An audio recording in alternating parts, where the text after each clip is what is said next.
Chapter 1, Mystery Girl. It all began on a beautiful spring morning in a village called Whistler in Canada, a pretty little village in the mountains of British Columbia.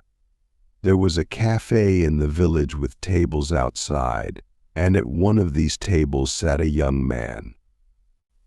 He finished his breakfast, drank his coffee, looked up into the blue sky, and felt the warm sun on his face. Nick Lortz was a happy man. The waiter came up to his table. "More coffee?" he asked. "Yeah, great," said Nick. He gave the waiter his coffee cup. The waiter looked at the camera on the table. "On vacation," he said. "Where are you from?" "San Francisco," Nick said. He laughed. "But I'm not on vacation. I'm working.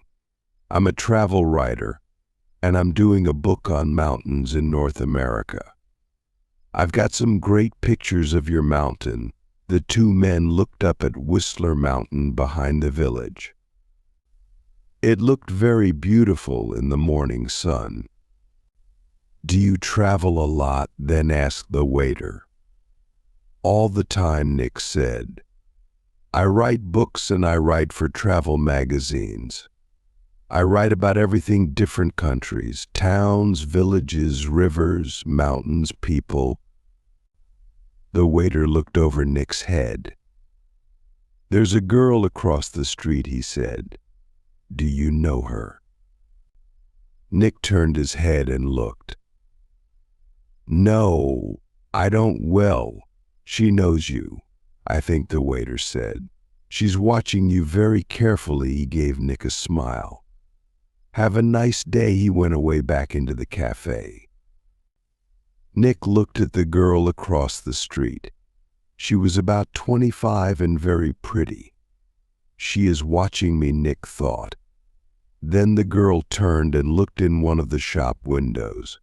After a second or two, she looked back at Nick again. Nick watched her. "She looks worried," he thought. "What's she doing? Is she waiting for somebody?" Suddenly, the girl smiled. Then she walked across the street, came up to Nick's table, and sat down. She put her bag down on the table. The bag was half open. "Hi, I'm Jan," she said. "Do you remember me? We met at a party in Toronto." "Hi, Jan," said Nick. He smiled. "I'm Nick, but we didn't meet at a party in Toronto."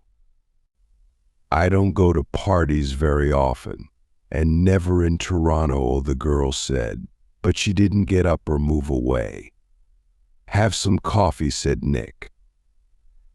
The story about the party in Toronto wasn't true, but it was a beautiful morning and she was a pretty girl. Maybe it was a party in Montreal or New York. The girl laughed. "Okay, maybe it was. And yes, I'd love some coffee." When she had her coffee, Nick asked, "What are you doing in Whistler? Or do you live here?" "Oh no," she said. "I'm just traveling through." "And what are you doing here?" "I'm a travel writer," Nick said, "and I'm writing a book about famous mountains." "That's interesting," she said, but her face was worried, not interested, and she looked across the road again. A man with very short white hair walked across the road. He was about 60 years old, and he was tall and thin. The girl watched him. "Are you waiting for someone?" asked Nick. "No," she said quickly. Then she asked, "Where are you going next?" "Vancouver, for 3 or 4 days," he said. "Are you going?" she asked. "Later this morning," he said. There was a letter in the top of the girl's half-open bag. Nick could see some of the writing, and he read it because he saw the word Vancouver, and "We can meet at the Empress Hotel, Victoria, Vancouver Island on Friday afternoon." So she's going to Vancouver too, he thought. Suddenly the girl said, "Do you like movies?" "Yes, I love movies," he said. "Why, I know a man and he loves movies and going to the cinema," she said slowly. "People call him Mr. Hollywood," she smiled at Nick. "Can I call you Mr. Hollywood too?" Nick laughed. "Okay," he said. "And what can I call you?" She smiled again. "Call me Mystery Girl," she said. "That's a good name for you," said Nick. Just then, the man with white hair came into the cafe. He did not look at Nick or the girl, but he sat at a table near them. He asked the waiter for some breakfast. Then he began to read a magazine. The girl looked at the man, then quickly looked away again. "Do you know him?" Nick asked her. "No," she said. She finished her coffee quickly and got up. "I must go now," she said. Nick stood up too. "Nice to," he began, but the girl suddenly took his face between her hands and kissed him on the mouth. "Drive carefully, Mr. Hollywood." "Goodbye," she said with a big, beautiful smile. Then she turned and walked quickly away. Nick sat down again and watched her. She walked down the road and into a big hotel. Now what thought Nick? Was that all about the man with white hair? Watched Nick and waited. After 4 or 5 minutes, Nick finished his coffee, took his books and his camera, and left the cafe. His car was just outside the girl's hotel, and he walked slowly along the street to it. The man with white hair waited a second, then quickly followed Nick. From a window high up in the hotel, the girl looked down into the road. She saw Nick and the man with white hair about 50 yards behind him. Nick got into his car, and the man with white hair walked quickly to a red car across the street. 5 seconds later, Nick drove away in his blue car, and the red car began to follow him. When the girl saw this, she smiled, then went to put some things in her travel bag. Chapter 2: A Hand in the Back.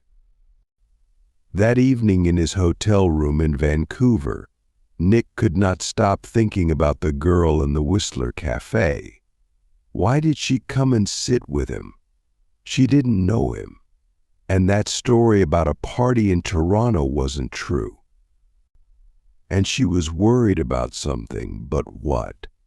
And that kiss, it was nice, of course, but why did she do it? Maybe she liked my face, Nick thought, or my brown eyes.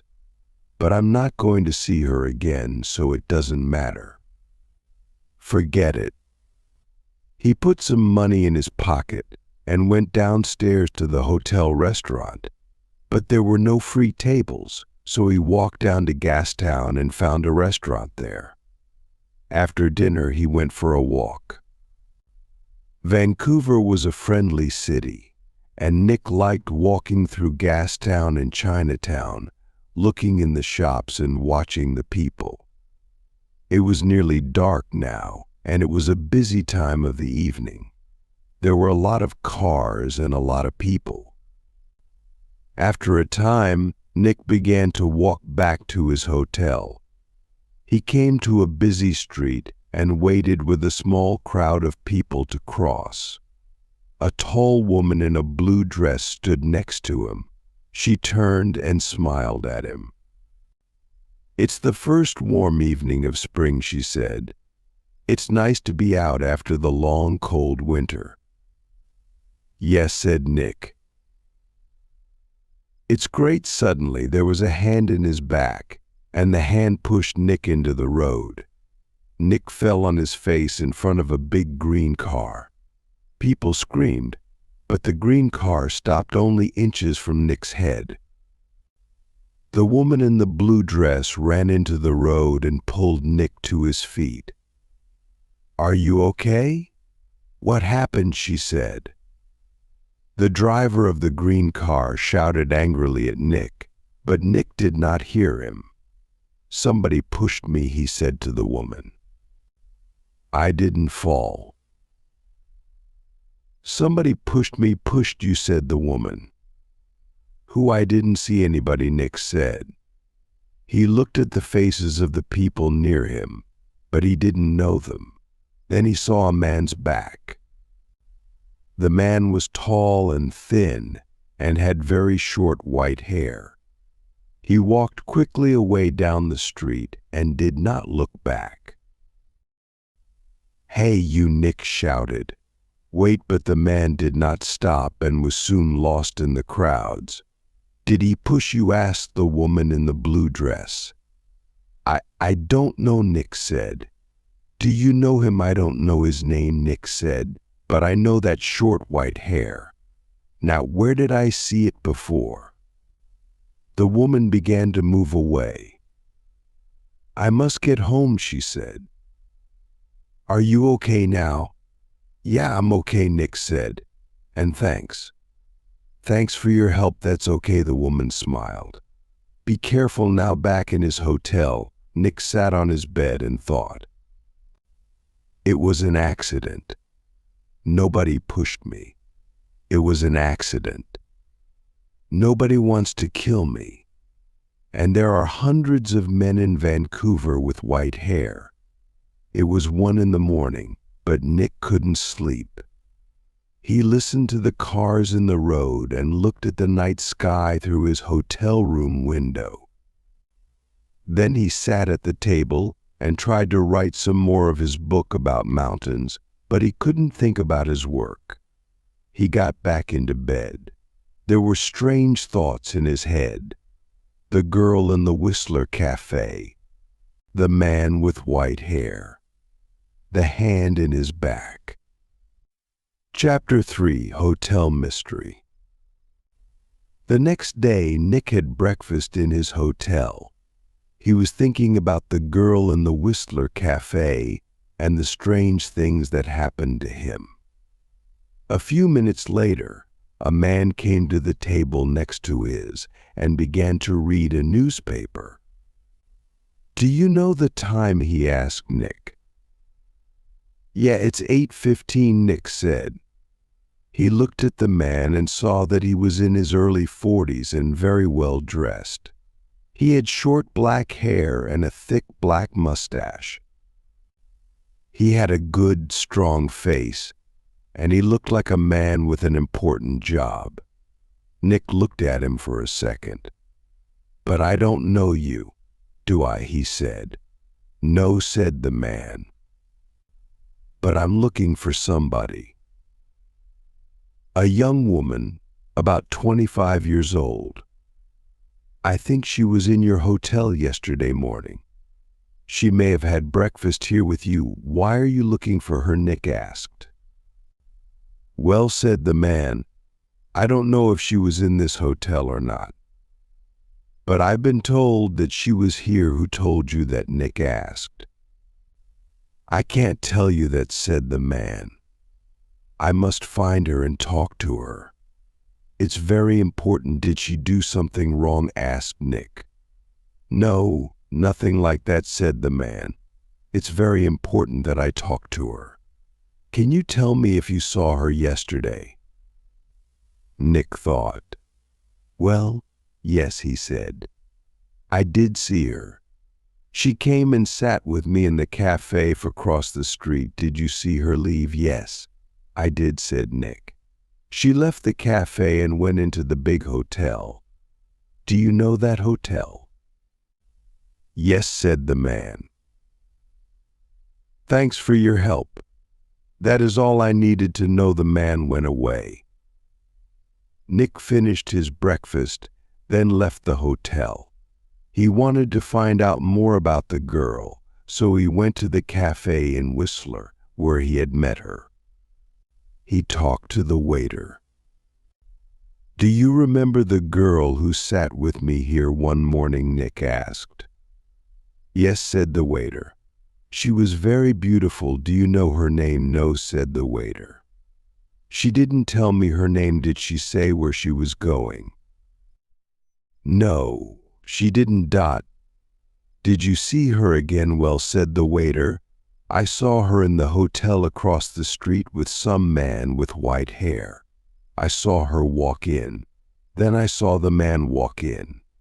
And then I saw the man go out with a strange look on his face. He was angry. Thanks, said Nick. He walked back to his hotel and began to think. What was happening? Why did the man with white hair want to meet the girl? Why did he follow Nick? Chapter 4. The Girl's Secret. The next morning, Nick decided to go to Victoria. He wanted to find out more about the girl and the man with white hair, and the best way to do that was to talk to the girl again. Nick arrived in Victoria and went to the Empress Hotel. It was a beautiful, old hotel. The girl was not there, but Nick left a message for her at the reception desk. That afternoon, he walked through the city and had lunch at a cafe. Later, he went to a cinema to watch a movie. When he came out, he saw a tall man with short white hair standing across the street. The man saw Nick and began to walk quickly away. Nick ran after him, but the man got into a taxi and drove away. Nick could not follow him. Back at the Empress Hotel, Nick found a note from the girl at the reception desk. It said, "Meet me at the cafe on the corner at 3 this afternoon. Please be there." At 3, Nick went to the cafe and saw the girl sitting at a table. He sat down with her. "Hello, Mr. Hollywood," she said. "Hello, mystery girl," said Nick. "What happened? Why did you come to Whistler? And why did you run away?" "I came to Whistler because I needed to find somebody," she said. "And then I saw the man with white hair and I was very worried." "Who is he?" Nick asked. "He's a private detective," she said. "And he's looking for me." "Why?" asked Nick. "I can't tell you," she said. "It's a secret." "But why did you push me into the road?" "I didn't push you," she said. "Somebody else did." Nick looked at her and thought about everything. "Who are you really?" he asked. "I'm a journalist," she said, "and I'm working on a big story. The man with white hair is trying to stop me from finding out the truth." "What's the truth?" Nick asked. "I can't tell you," she said, "but it's very important. I need your help. Can you help me?" Nick thought for a moment. "Okay," he said, "I'll help you. But first, tell me what you know." The girl began to tell Nick her story. She said she was investigating a big company that was doing something very secret and very dangerous. The man with white hair was trying to stop her from finding out the truth. Nick listened carefully. It was a strange and exciting story. Nick decided to help her. Chapter 5: The Secret Unveiled. Nick and the girl worked together to find out more about the company and the man with white hair. They discovered that the company was doing something illegal and dangerous. The man with white hair was working for the company and trying to stop them from finding out the truth. Nick and the girl collected evidence and wrote a report about the company's activities. They sent it to the newspapers and the authorities. The company was investigated and the illegal activities were stopped. The man with white hair was arrested, and the girl was able to finish her story. Nick and the girl became good friends. They stayed in touch and worked together on other stories. The girl continued her work as a journalist, and Nick continued his work as a travel writer. They both enjoyed their work and their adventures. And so, the mystery of the girl in the Whistler Cafe was solved. Nick learned that sometimes a simple meeting can lead to great adventures and important discoveries. He was glad he had helped the girl and was happy to have made a new friend. The end.